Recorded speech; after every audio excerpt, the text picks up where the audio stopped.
사회학자인 노두니 스파크라라는 분이 기독교의 발흥이라는 책을 출간했습니다. 그런 그 책에서 변방의 조그만한 신앙 공동체인 기독교가 어떻게 로마를 정복했고 지금까지 2000년 동안 역사를 이어갈 수 있었는가를 질문합니다. 초창기 기독교는 특별했다고 합니다. 두 번에 걸쳐 발생한 전염병에 대해 믿지 않은 이교도와 전혀 다른 대처를 했다고 기록합니다. 전염병이 두려워서 도망가는 이들, 그러나 부활의 능력이 죽음을 이긴다를 믿었던 기독교인들은 그 수많은 시체들을 치우고 장례를 치루었다고 합니다. 세상을 섬긴 겁니다. 우리에게는 이런 특별했던 과거의 역사가 있습니다. 요즘 성도들이 교회를 찾아오는 것이 전쟁입니다. 주일 성수와 정부에서 요청하는 사회 거리두기 때문에 찾아오는 인간의 내면 갈등 가운데 계속 전쟁 중입니다. 세상이 교회를 신천지 이단과 동일시합니다. 일부 몰직한 인사 때문에 교회가 또 도매금으로 넘어가고 있습니다. 주일 예배를 성수해야 하는가? 이웃을 위해 예배를 중단해야 하는가? 충돌하고 있습니다. 믿는 자에게 예배 성수는 중요합니다. 또한 코로나 재확산으로 생명의 위협과 죽음의 공포에서 이웃을 위한 공공선을 이루어하는 것도 중요합니다. 무엇이 먼저인가를 논하면 항상 결론은 전쟁입니다. 어떤 신학자는 코로나 때문에 이 시대 교회가 예배론과 교회론이 충돌하여 전쟁 중이라 합니다. 우리는 전쟁에서 승리해야 합니다. 코로나19가 한국 사회에 한국 교회에 많은 어려움을 주었지만 한편으로 교회가 가지고 있던 그간 바꾸지 못했던 모습이 적나라하게 나타나고 있습니다. 이것이 전쟁의 패배의 전조인가요? 아니면 더 나은 미래를 위한 변화의 시작을 알리는 이정표가 됩니까? 믿음의 성도는 지금 내가 서 있는 이 자리에서 바로 이 순간을 기억해야 합니다. 그리고 하나님, 내가 어디로 가야 합니까? 물어야 될 줄 압니다. 오늘 읽은 말씀의 배경이 어떠합니까? 스승이었던 예수님이 잡혀갑니다. 전에도 없었고 후에도 없었던 하룻밤 사이에 재판이 사형 집행으로 결론납니다. 그리고 예수님은 정치범이 됩니다. 정치범이 어떤 의미를 갖고 있을까요? 로마 제국과 황제에 반하여 국가 전복을 요즘 말로 쿠데타를 주도한 인물이 된 겁니다. 골고다 언덕의 십자가에 못 박혀 죽습니다. 제자들은 예수님과의 3년의 화려했던 추억을 뒤로 두고 이별 인사도 못하고 무기력한 패배자가 되어 고향 땅으로 돌아왔습니다. 예수님 만나기 전에 삶의 현장인 전업어부로 돌아온 것입니다. 사람 낚는 어부가 아닌 진짜 고기 낚는 어부가 되어 하루 벌어서 먹고 사는 그런 인생이 된 겁니다. 베드로를 포함한 7명의 제자들에게 예수님 찾아왔습니다. 아무것도 잡지 못해 공손이 되어 돌아올 제자들에게 만선의 기쁨을 또한 맛보게 합니다. 153마리의 물고기를 거둔 제자들과 함께 식사 공동체를 만들어 갑니다. 특별히 베드로에게 말합니다. 요한의 아들 시몬아, 내가 이 사람들보다 나를 더 사랑하느냐 묻습니다. 이 질문은 이 시대를 살아가는 목포 초대교회 성도들에게 주시는 동일한 영적 질문이 됩니다. 내가 이 사람들보다 나를 더 사랑하느냐? 주님이 나를 정말 사랑하신다라는 산증이 되어지는 하늘의 음성입니다. 예수님은 베드로에게 너가 나를 사랑하느냐고 묻습니다. 여기에는 이견이 없습니다. 베드로를 사랑하기 때문에 던진 질문이라는 거예요. 예수님의 관심은요, 베드로의 한 사람에게 있었습니다. 신앙 회복을 위해 절대적으로 필요한 것이요, 뭔가요? 예수님의 사랑입니다. 하나님은 우리를 사랑하여서도 마찬가지입니다. 우리를 너무 사랑하시기에 십자가에 죽으셨습니다. 하나님의 사랑과 십자가의 사랑은 우리가 부인한다고 사라지는 것 아닙니다. 예수님이 골고다 언덕 십자가를 향하여 발걸음을 뚜벅뚜벅 옮겼던 그 모든 것은요, 온 인류를 구원하시려는 목적이 있습니다. 바로 그 구원의 노정에 한 축으로 힘썼던 베드로, 그러나 끝마무리에 3번을 부인합니다. 수제자라고 어깨에다가 힘주고 다녔던 베드로, 그에게 변명거리 많을 겁니다. 그러나 본인이 어쩔 수 없다고 해서요, 부인한 것 용서되는 것 아닐 겁니다. 심지어 배반한 것 너머의 저주까지 합니다. 몹시 안타까운 일입니다. 3년의 세월 동안 예수님이 주셨던 참 사랑 깨닫지 못하고요, 십자가에 달리신 주님을 예민한 겁니다. 결과적으로요, 주님이 십자가에서 죽으실 때 베드로의 마음에는 부활에 대한 믿음이 없었던 겁니다. 천국에 대한 소망 없었던 겁니다. 그래서 예수님이 십자가에 죽으시자 다른 제자들과 함께 옛사임의 터전인 갈릴리로 가서 금을 내리고 고기 잡습니다. 예수님과 함께라면 모든 것이요, 내 것처럼 보였는데 이제는 사막의 신구리처럼 사라져버렸습니다. 주님과 함께했던 이전에는 부자였는데 예수님이 잡혀가니 지금은 거지입니다. 믿음의 비밀이 무엇인지 우리는 깨달아야 하고요, 우리는 느껴야 합니다. 여러분은 부자입니까? 지금 거지입니까? 그런데 예수님은 베드로와 제자들을 끝까지 사랑하셨습니다. 부활하신 예수님이 다시 갈릴리로 찾아와 바닷가에 쓰셨습니다. 제자들은 밤새도록 금을 던집니다. 한 마리 고기도 잡지 못합니다. 이전에 느끼지 못한 감정입니다. 그렇습니다. 어떤 환경, 어떤 상황 속에 있더라도 주님 없는 삶은 공허합니다. 헛될 뿐입니다. 한번 경험했던 첫사랑의 경험이 있는 자들에게는요, 더 강한 여운이 있는 법입니다. 그러기에 가짜가 진짜 될 수 없습니다. 짝퉁이요, 명품 될 수 없다는 겁니다. 예수님, 얘들아, 너에게 고기가 있느냐 묻습니다. 그때까지만 해도 부활하신 예수님 알아보지 못했던 제자들이 없어요 하고 대답합니다. 예수님은 제자들에게 그물을 배 오른편에 던지라, 그리하면 잡으리라 말씀합니다. 제자들이 예수님 말씀에 순종했을 때 그물을 들 수 없을 만큼 많은 고기를 잡습니다. 바로 그 순간 예수님께서 사랑하시는 제자 요한이 베드로에게 속삭입니다. 주님이시다. 그 말을 들은 베드로는요, 겉옷을 들은 후에 바다로 뛰어내립니다. 무슨 이유일까요? 십자가의 고통과 죽음의 이전과 예수님의 부활 이후에 예수님이 달라 보이는 이유가 무엇일까요? 로마 구인들이 무서워 도망갔던 베드로가 부활하신 예수님을 지금 무서워합니다.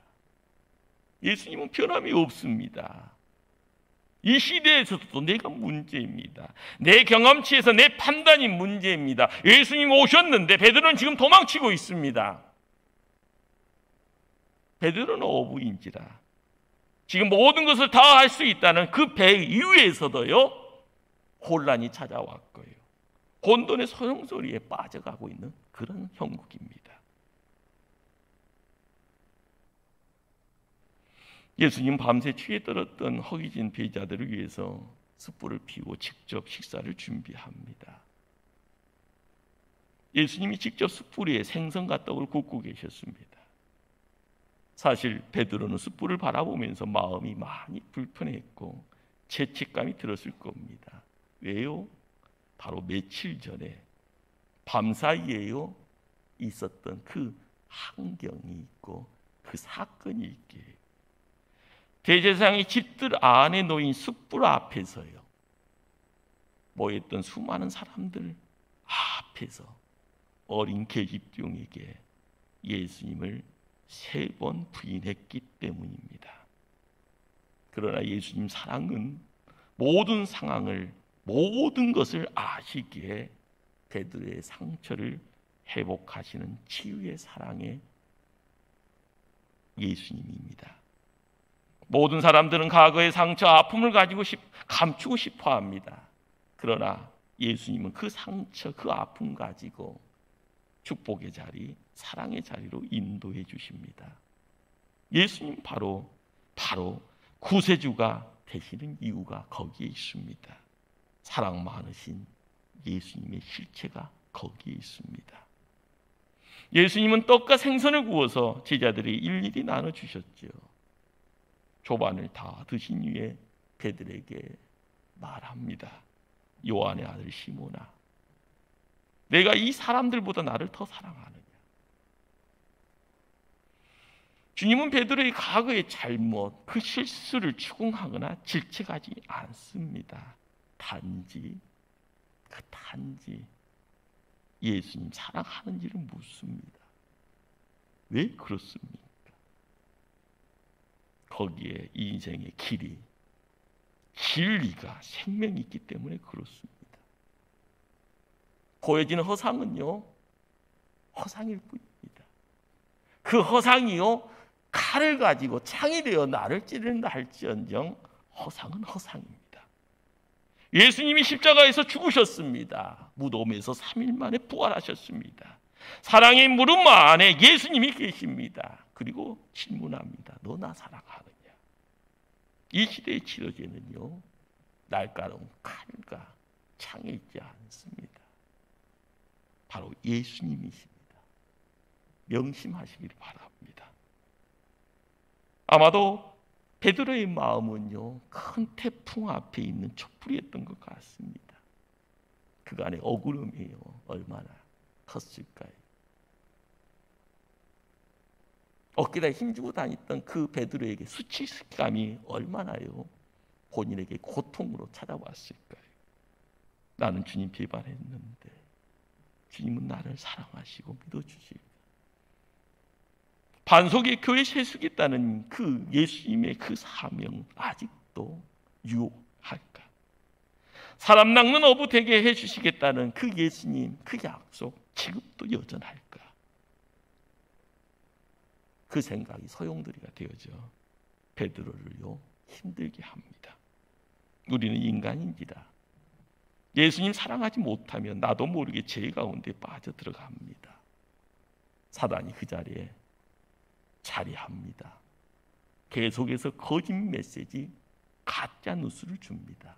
너는 사랑받을 자격 없다. 너는 믿을 수 없어. 주님 배신한 것도 한두 번이냐?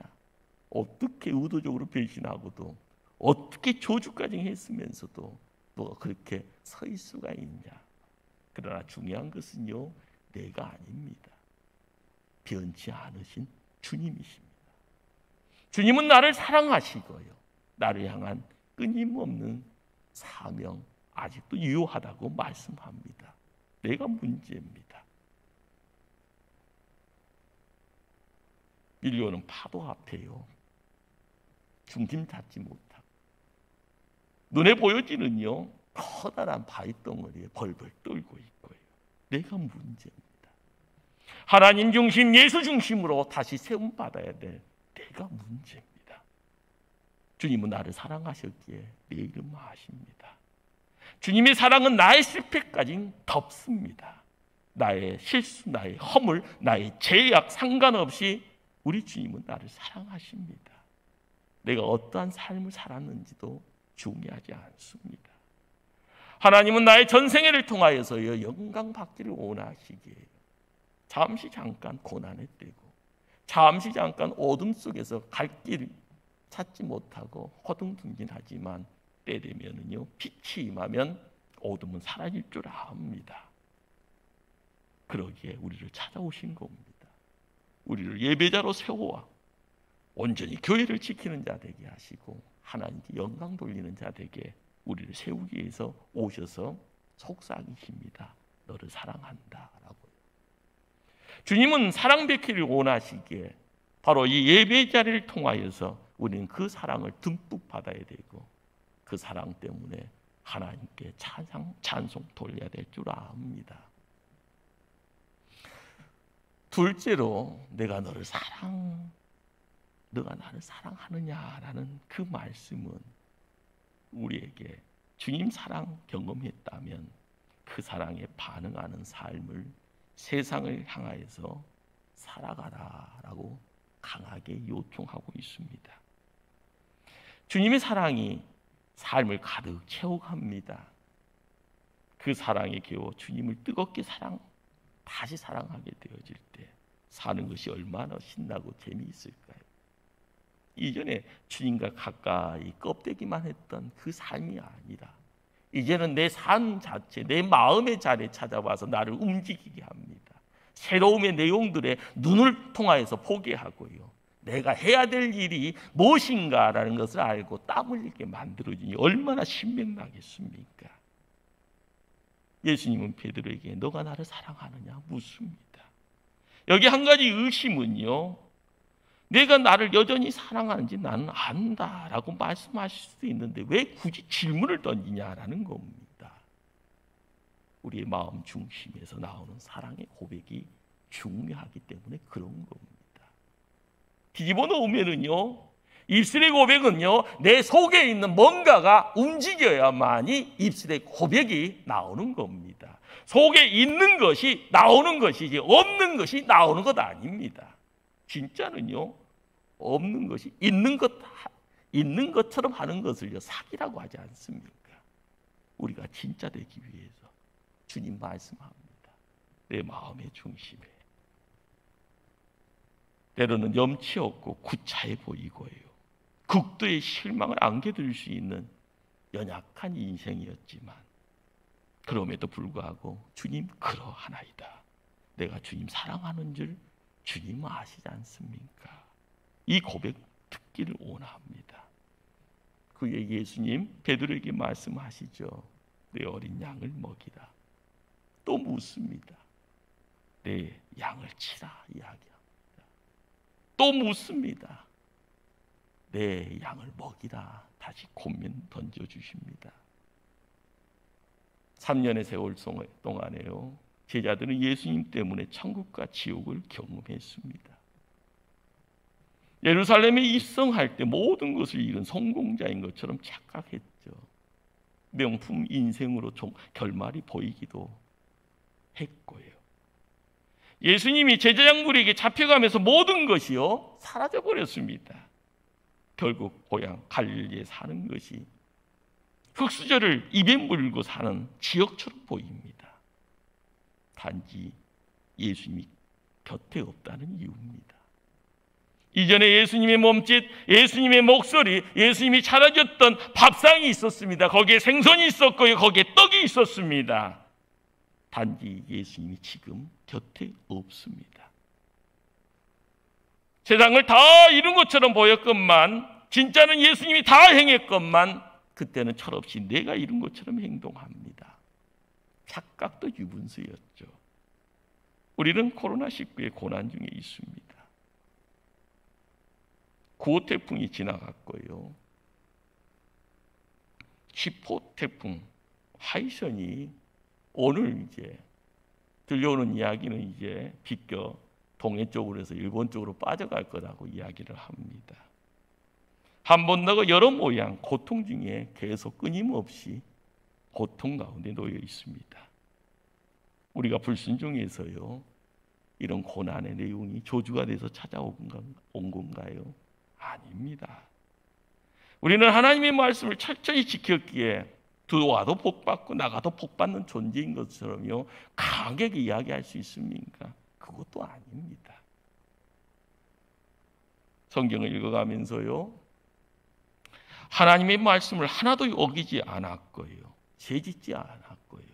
하나님 보시기에 칭찬받을 수 있는, 그렇지만 진노와 조준만 받았던 한 인물이 있습니다. 누군 줄 아십니까?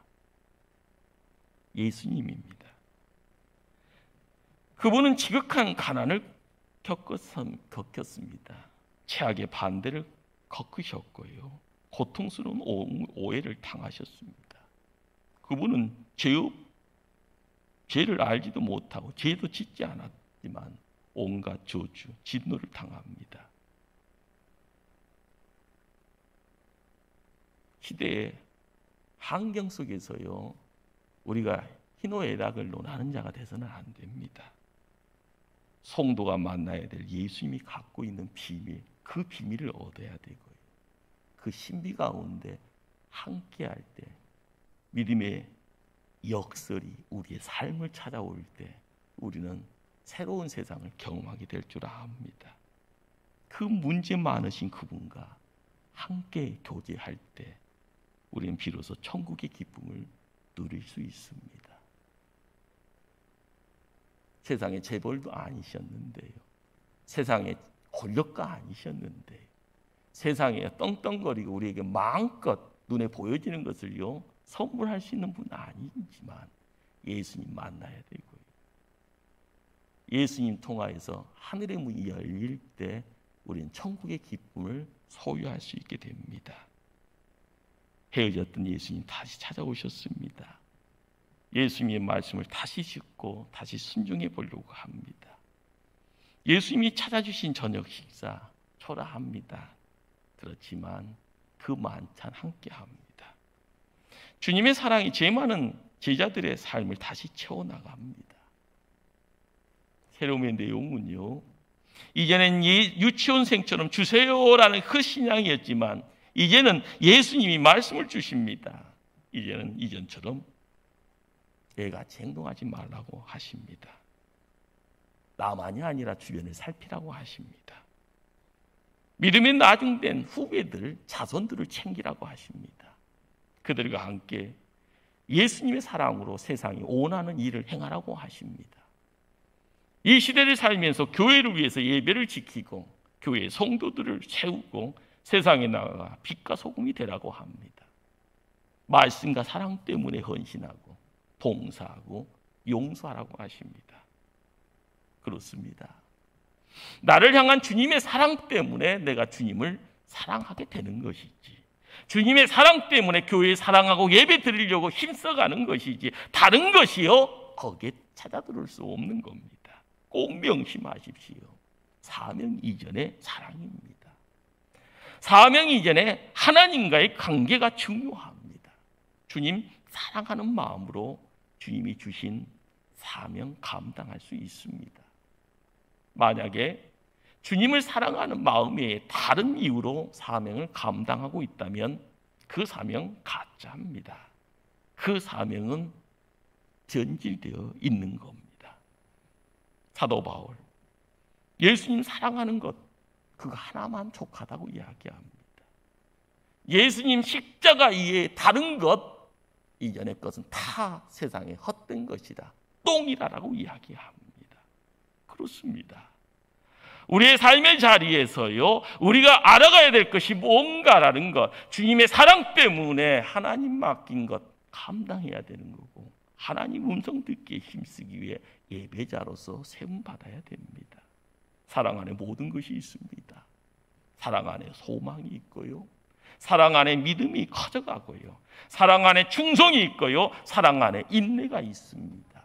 그 사랑이 세상이 던져주는 두려움을 이겨낼 수 있게 합니다. 예수님 승천하시기 전에 이 땅에서 마지막 하신 질문이요 바로 내가 나를 사랑하느냐입니다. 당대의 정치, 경제, 종교의 절대 권력 앞에서 무서워 떨고 있는 천대받는 지역 갈릴리의 청년들에게 말씀합니다. 네가 나를 사랑하느냐. 코로나19로 찾아와 있는 공포와 두려움에 마음의 문을 닫고 있는 이 시대의 성도들에게 말씀합니다. 내가 나를 사랑하느냐.